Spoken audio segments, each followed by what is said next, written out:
আসসালামু আলাইকুম, সবাই কেমন আছেন? আল্লাহর রহমতে সবাই ভালো আছেন। আপনারা দেখতে পাচ্ছেন রয়্যাল ফ্রুটসের একটি গাছ।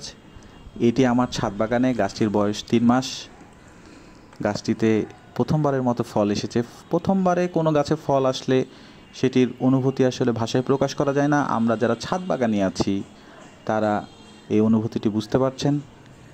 এটি অর্বরই, আমাদের আঞ্চলিক ভাষায় এটি হরিফলও বলে থাকে।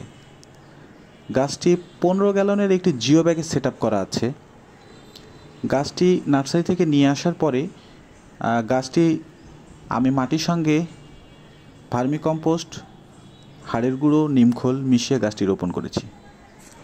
মাঝে মাঝে আমি 15 দিন পর পর ফাঙ্গিসাইডও প্রয়োগ করেছি, আবার মাসে একবার কীটনাশক।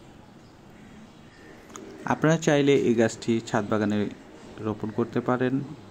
সবাই ভালো থাকবেন। আল্লাহ হাফেজ।